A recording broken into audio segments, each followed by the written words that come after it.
बेहोशी की हालत में हुआ है मुझसे।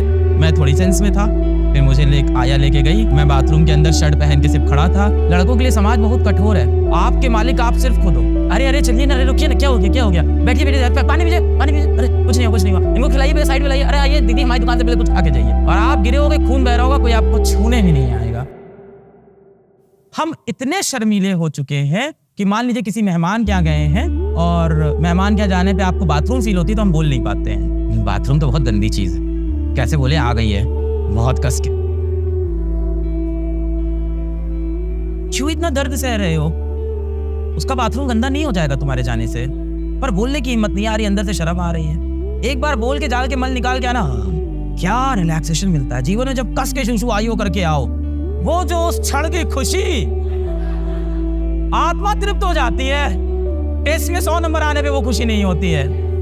उस समय लगता है बस भगवान आज का दिन निकल जाए, आज इज्जत बच जाए, अगली बार से सुबह घर में करके आऊंगा, आज मेरी इज्जत बचा लेना।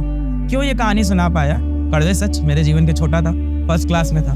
फर्स्ट क्लास का बच्चा कूड़ा कबाड़ा खाता है, प्लास्टिक खा जाता है, जो मिल जाए खाता है बाहर समाज में। उसको तो पता ही नहीं है हेल्दी मील क्या होती है। उसको है कि टेबल पे जितना खाना है सब अपना है, दुनिया में जितना खाना मिला है सब अपना है, सब खाना है। ऐसे ही था मैं, पागल टाइप का।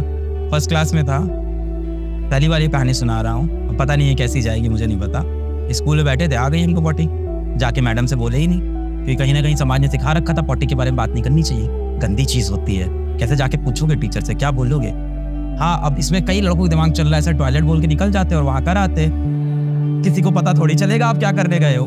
सामाजिक भय कि टॉयलेट में बहुत से लड़के होंगे, दरवाजा बंद करते हुए देख लेंगे मुझको, समझ जाएंगे मैं पॉटी करने गया हूँ। जैसे वो तो करते ही नहीं है, यही दिमाग में नहीं चल रहा है। अब बैठा हूँ, सारी जद्दोजहद लगा दी दुनिया की। क्लास 1 का मासूम बच्चा कब तक कठिनाई को टालता? वो जो मुसीबत थी उसने दम तोड़ दिया।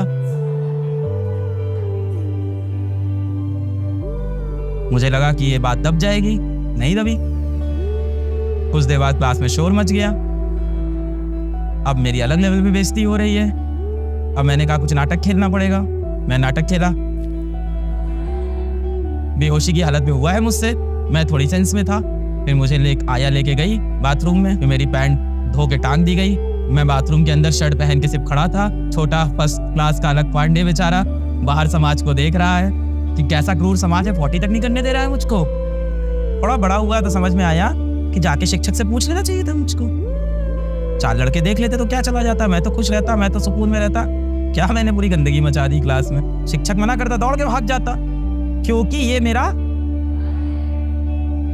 हम लोग पढ़ना चाहते हैं और पढ़ते भी हैं, नंबर भी स्कोर होता है, बट हमारा जो भाईचारा है ये, और भाईचारा हमारा इतना ज़्यादा बढ़ गया है जिसके चक्कर में आए दिन क्लास बंक करना, छोड़ के चले जाना, आना ही ना कोचिंग, ये हमारे लिए बॉयज़ में बहुत बड़ा डिस्ट्रैक्शन हो गया है, जिसकी वजह से हम लोग क्लास भी नहीं कर पाते।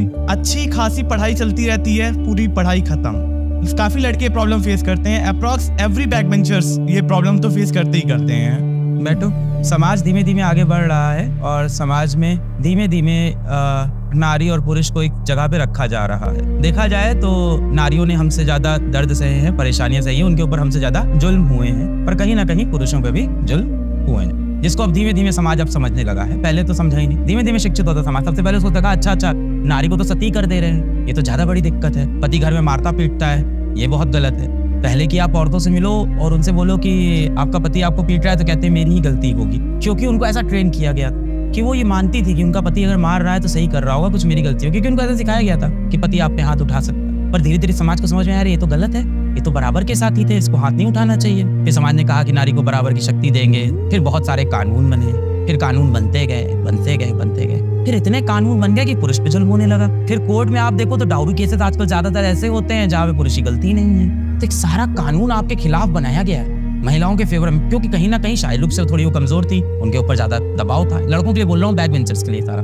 अब इन सब में यदि आप अपना ध्यान नहीं रख रहे हो तो बेटा लड़कों का ध्यान कोई नहीं रख रहा है इस दुनिया में। आपके लिए बेटा लड़कों के लिए ना कोई अलग से कोई रिजर्वेशन मिलेगा। आप रोड पे आपका एक्सीडेंट हो जाएगा, बाइक पड़ी रहेगी, खून निकलता रहेगा, कोई आपको छूने नहीं आएगा। वहीं एक लड़की की स्कूटी थोड़ी सी टेढ़ी हो गई ना तो 4 हाथ आ जाएंगे पकड़ने के लिए। अरे चलिए ना, अरे रुकिए ना, क्या हो गया? बैठिए, पानी पीजिए। अरे कुछ नहीं हुआ। इनको खिलाइए, साइड में लाइए। अरे आइए दीदी, हमारी दुकान से पहले कुछ खा के जाइए। और आप गिरे होगे, खून बह रहा होगा, कोई आपको छूने भी नहीं आएगा। लड़कों के लिए समाज बहुत कठोर है। आपके मालिक आप सिर्फ खुद हो।